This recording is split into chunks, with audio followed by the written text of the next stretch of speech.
Welcome, everybody, to Season 4 Performance Series. Mike Clark. It's been a few months since my last episode, and I'm excited to get this next season underway. One of the hardest things for me during this pandemic has been keeping my focus on training. Without a defined goal, I was having trouble staying motivated to put the effort into each session. And as some of you may or may not know, I used to compete in the men's physique circuit, bodybuilding, but I retired back from competition in 2014. Now, fast forward to this December, I've been thinking about getting back onto the stage when I found the WNBF, the World Natural Bodybuilding Federation, a bodybuilding federation that provides fair, non-political competition platform for the drug-free athlete. It reignited my passion for the sport and has provided me the motivation I needed in the gym. In this episode, I'm talking with the president of WNBF Canada and WNBF Pro Bodybuilder, Leo King. So let's jump right into it. This is Performance Theory with Mike Clark. Good afternoon, Leo. How are you? I am very well. Well, as good as can be, I guess, right? Let's jump right into your background and tell us a little bit about yourself and how you got involved in the sport of bodybuilding. So I run a gym in Calgary called King's Fitness.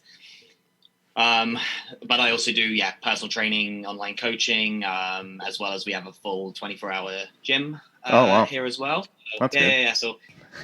So I mean, I've always been fascinated with the human body. I actually remember watching Ronnie Coleman on stage when I was about 12 or 13 years old on just like a live sports channel. And I was just fascinated with, again, the human body and its potential, right? So that kind of led me down into, sort of weight training myself and getting stronger for, I used to play a lot of football or, soccer, as well as a ton of other sports. So, it was how to get stronger, bigger, fitter, more athletic, that kind of thing, right? And then after a few years of that, it was kind of like at the point in my training career where I was like, where can I actually take this? Do I actually want to go and pursue it and actually step on stage or did I want to take it elsewhere? So I ended up stepping on stage for the first time in 2011. I was 21 years old. I ended up winning the lightweights and the overall title, and just fell in love with it, the process of it, the journeys, everything like that. And which league was that with?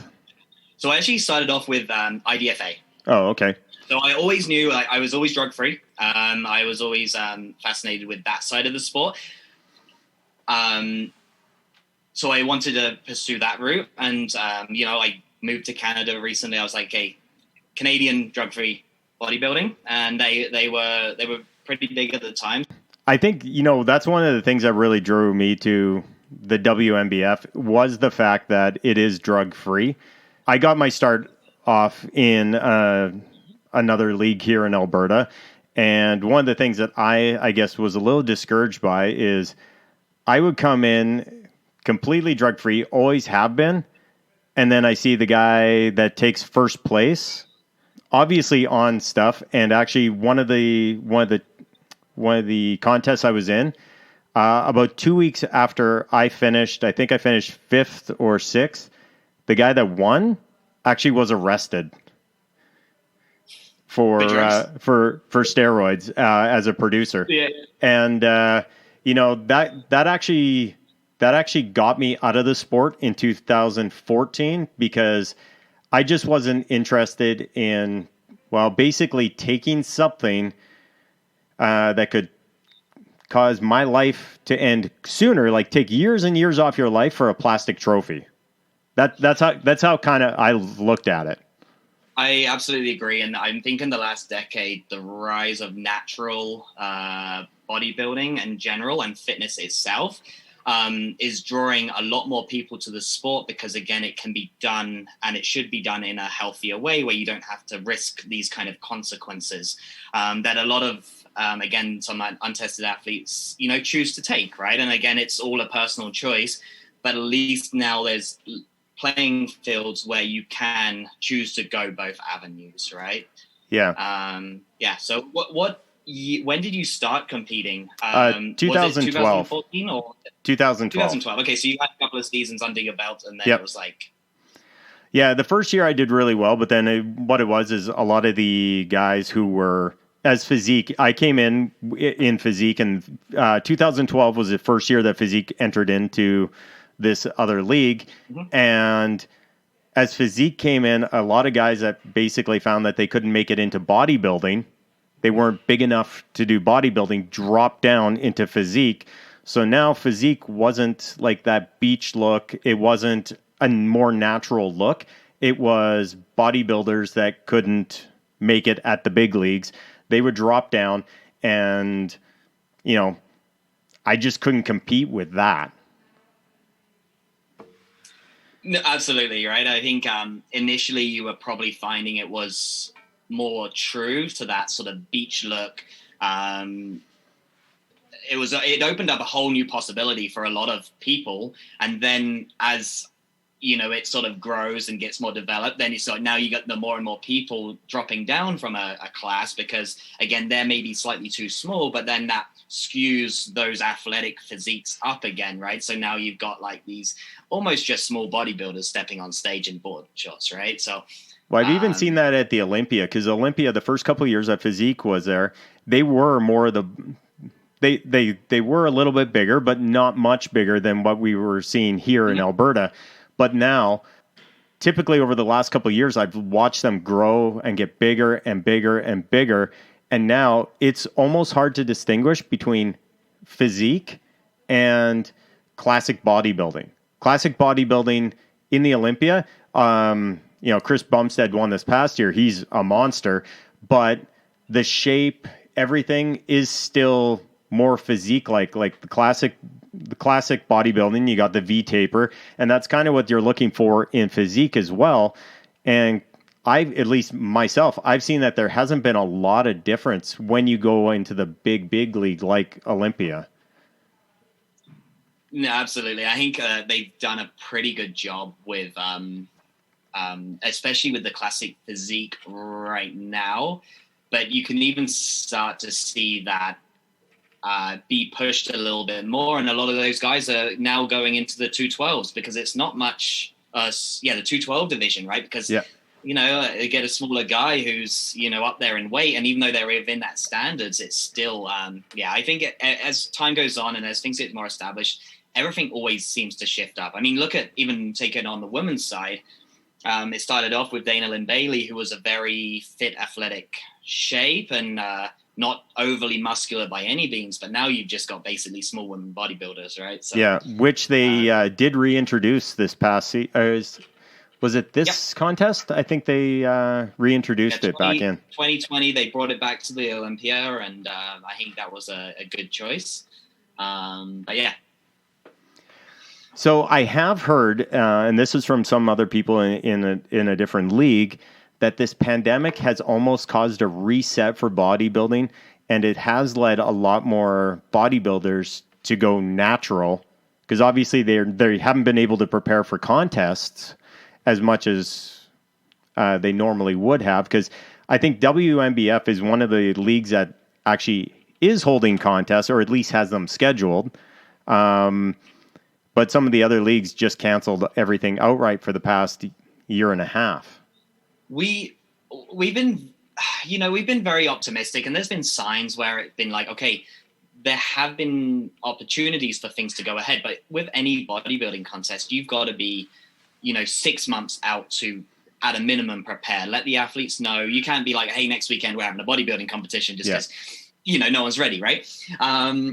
So we've been very optimistic. We've been trying our best to, in Canada at least, and now there have been WNBF events being held right now in the States and in Asia and even Europe. So, I mean, they are happening.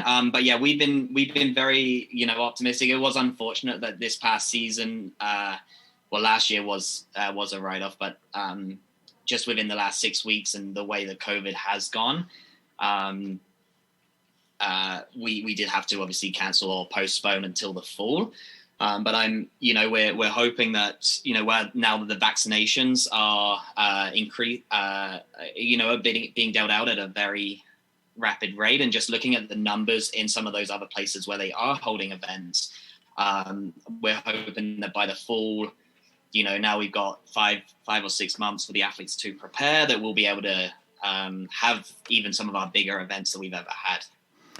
How has the bodybuilding community responded to the cancellations? Like, everybody that I've seen on my social media posts have been very supportive. They've understood. I actually haven't seen very many people, or if any, that have been basically angry or mad that you had to cancel. And I mean, I was 7-8 weeks away from contest, and I was in the middle of prep. But what can you do? So how has it been on your end? I think, exactly that. Most people were really understanding, right? And obviously, I'd say 95% were like, you know what? We can see what's happening. We understand the decision that you had to make. And I think that they respected us a lot more, say, making that decision 8 weeks out, as opposed to waiting for, or maybe 6 or 7 weeks and being like, you know what, we still don't know if the contest is going to run because we're just leaving it up to the hands of the government and jurisdictions, right? So yeah. I think that a lot of athletes would have preferred us to make that decision a little earlier on, because again, as a dieting bodybuilder or athlete, those sort of the last 8 weeks, that's when you get really into the nitty gritty of the prep, right? And that's where, you have to be really focused on staying on. And so I think, it was a smart decision to make that a decision now and just let some athletes reverse out and then give them the option to compete in the full, right? Give them a little bit of flexibility this summer. That's kind of the general consensus that we got. And a lot of our athletes, again, a lot on the natural side, everyone's super, it's a different ball of people, I should say, right? Like, it's a super fun, competitive atmosphere that everyone's just super happy to be there, and everyone is getting there for different reasons as well, right? So you've got the 50-year-old mom who's had 3 kids, who's like, I just want to, take my time and just step on stage and do something I've never done before, all the way up to the real competitive folk who are like, I do want to get my pro card and I do want to compete on that natural pro stage and stuff like that, right? So, but I think that again, everyone kind of is respectful from the get-go, right? So, yeah. Is there a move to make any alternative plans of presenting the contest, like doing an online contest, or and this came up because my daughter is in dance, and all contests have been canceled, but there is a loophole. So what they can do for their shows is there's performances, so they can get performance licenses. So like not this weekend, but the weekend before, she went on stage. There was a camera crew, and they record her, and then it all gets edited together, and then the judges look at the very end. So once this thing's edited together, so have you heard of the performance license? We haven't heard of the performance license. We obviously did speak initially about some online competitions and stuff like that. See, one of the biggest drawbacks, so back to the WNBF, we're the only fully tested. We test every single athlete before going on stage by the use of a polygraph test, right? So that's kind of been the backbone of our testing this whole time, right? Yep. So anyway, when it comes to online testing and stuff like that, when we did speak about it, the biggest drawback was, one, we couldn't do any legitimate testing, right? I mean, especially just on an online contest. Then you are comparing, like, again, on the online side, you are comparing people who are all in different environments, right? You're maybe comparing, say, a younger person who's more Instagram savvy, who's got like the lighting and all of that kind of stuff, versus sort of maybe the 40-year-old mom who's maybe not as tech savvy. And it's just not a fair comparison, I find. Okay. Major drawbacks that we had with the online. Now, with this Kelowna show, our backup venue was actually an outdoor venue. So our kind of thoughts there were generally larger outdoor gatherings have been allowed this whole time, but it was just the way that even in speaking to them, they were like, you know what, we even highly suggest moving everything. You do use the polygraphs. What about the drug testing? as well. So one of the things I had as a question, because people were asking me, you're doing this, it is completely drug free. What about something like CBD or THC when you are competing? Because I know that some people do use it for anxiety. They use it, even just as a suppressant. So, I mean, that specifically, that doesn't disqualify you from, again, competing. But during that last 24 hours before the polygraph, that is a question that will be asked. You're not supposed to do it, smoke weed or, again, THC, that kind of thing, 24 hours before a polygraph, and with the intention of deceiving the polygraph. So this is the beauty about actually asking people questions and getting their stress, like the stresses of the body, and being able to see it, because you can tell whether someone's doing things for legitimate reasons or if someone's trying to deceive, again, even the test, right? And trying to beat the test as a whole. So we generally do go off the WADA, so the World Anti-Doping Agency, testing, but there are some things like that are a little bit more specific to bodybuilding in itself, right? So, yeah. And then on top of that, obviously we do urinalysis tests to all the winners. So then we get them from both angles. Although again, we do hold by the polygraph testing. We think it's as true as you can get for testing back in time. Yeah. Something that a urinalysis test or even a blood test can't really do. So. What about, and this is another question, there is so much stuff in energy drinks. Do you know of any energy drinks that have stuff in them that would disqualify you? No, and there's a lot of rigorous testing, and has to go through so many different levels with getting any sort of drinks approved that it's actually way harder to put in anything performance enhancing into at least an energy drink. There's been some things with pre-workouts and stuff like that. Typically what will happen is companies will put stuff that's not banned, but potentially can be banned. And after a few years and some testing and some FDA stuff, usually there have been some things that have joined the banned substance list. So then what we do is we be like, okay, this supplement prior to a certain date was okay, because again, by the FDA regulations and stuff like that, it was okay. But since, say 2020, this ingredient is now on the banned substance list, right? So then we give athletes notice and stuff like that. So best idea for if you are intending on being a natural athlete is to really check your pre-workouts and everything that you're taking in, right? So you go to the supplement store and just, I guess, look at the label on the back end? Yeah. You obviously have to do your own sort of work a little bit as well, right? But I mean, most of the time, if you're getting a supplement from a Popeyes or a Reflex, those, Supplement Kings, those kind of things, you're going to be fine. But saying that, I always say, read the list, right? And if there's anything you're unsure about, go to our website, go to the WNBF website or the WADA website, type in an ingredient, and it will come up with it's okay or it's not okay kind of thing. And lastly, on top of that, if anyone ever needs reassurance, then that's why we're here, right? So we will look at every ingredient and, give it the okay or the not okay. And then in certain situations, we actually have a drug approval questionnaire, which gets sent down to the States. Like if there's any specific instances where someone's, maybe took something on one occasion 5 years ago, had no idea what they were taking, and maybe it was an unethical coach that they were used by, and then they didn't quite feel right by taking something, then that's a case that maybe we'll actually look in on the back end and be like, what, is this athlete okay to compete or not, right? So we try and give everyone the full benefit of the doubt, but at the same time, if there is a case where an athlete did try and enhance themselves, then obviously they will not be competing on our stage. Well, I guess that's a good point to bring up, is one of the things that, not just being natural, but one of the things that I really appreciated about when I was taking a look at the leagues is that the WNBF, you have to be drug-free for 10 years, right? And I think that's one of the things that separates it from the other bodybuilding federations.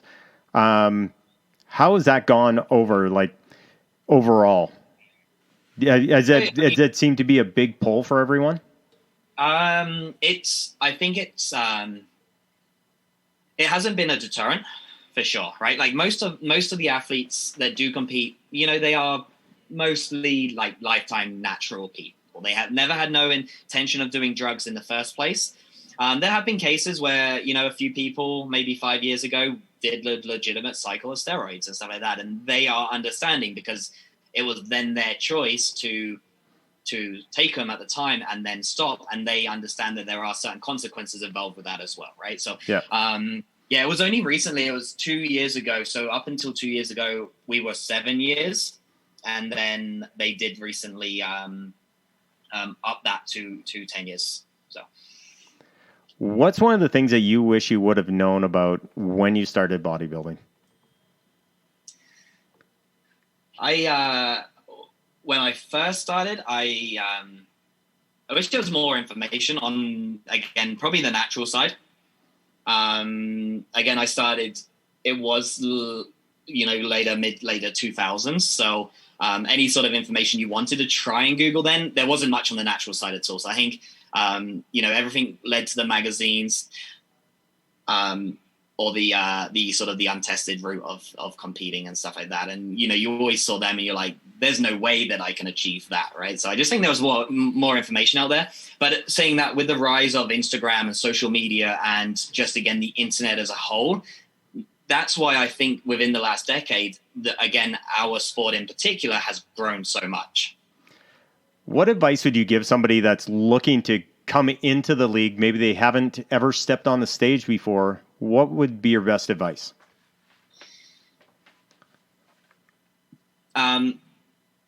Definitely get a coach who's familiar with drug-free competing, for sure. And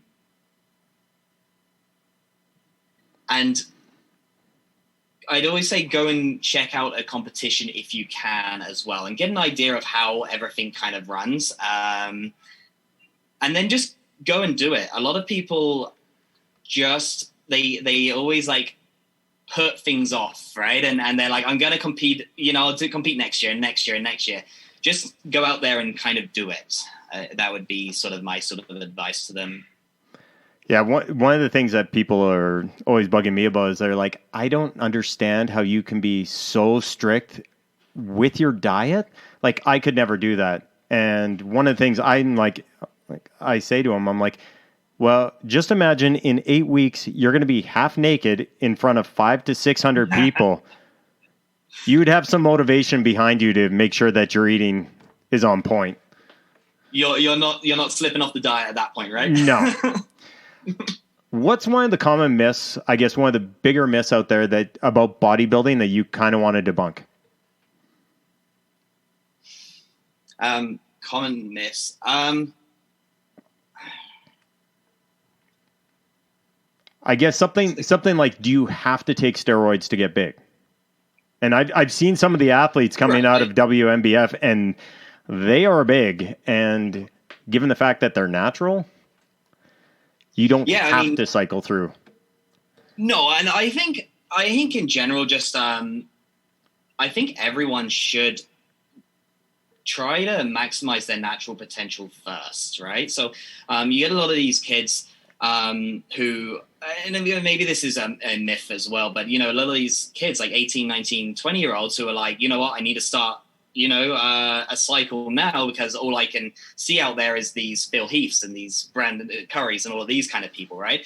But I always think everyone should train to their natural potential for at least 10 years before making the choice if they are going to switch. So I think a lot a myth is maybe you have to use steroids to compete, and I don't think that at all, right? So yeah, it's something that I get asked here because I do train a couple of competitors, and they I don't encourage steroid use at all, but I have nothing against it if you're competing in a league that allows it. I don't choose to do it, but if it's allowed by the league, if you want to do it, you know the risks, go ahead and do it. It's not for me. But I think I have a bigger problem with, your gym bros that want to do it for zero reason other than being big. And not that competing is a reason to take years off your life, but like you're not doing it for anything other than, your boys looking at you and going, yeah, you're really big. I think you bring up a good point there, right? Like everyone has their own choices, and I think if it's not maybe justifying it just to step on stage, but I feel like if you are going through all of through the rigors of a contest prep, and again you are choosing to do it, then do it I think firstly do it in a safe manner as well, right? Get someone who actually understands the body and stuff like that. But yeah, don't just again do it because Joe Blow in the gym just said, hey, you should just do this cycle just because kind of thing, right? Yeah. Where can the listeners connect with you or the WNBF online? Instagram's probably our biggest platform, to be honest with you. So at WNBF Canada, definitely reach out to us there directly through email. leo@wnbfcanada.ca is my personal email, and that's probably the best two places to reach out. Perfect. Well, thanks for coming on to the podcast today and talking to us about the league. Thank you so much, and we hope to see you step on stage in October. Yes. And good luck with your summer preparations. Yes, thank you very much. That wraps up another episode. Thank you so much for listening. If you haven't done so already, subscribe to Performance Theory with Mike Clark so you never miss an episode. And while you're there, don't forget to rate and review us. We're available for free at Apple Podcasts, Spotify, Google Play, Amazon Music, iHeartRadio, and everywhere else you get your streaming audio. You can also listen at MikeClarkLife.com. Check the show notes for more information about what you heard here today and links to all of our guests. If you'd like to reach out to me, you can find me on Twitter, Facebook, and Instagram at Mike Clark Life. You can email me as well, Mike@PureWellnessStudio.com. We'll see you next time for more Performance Theory.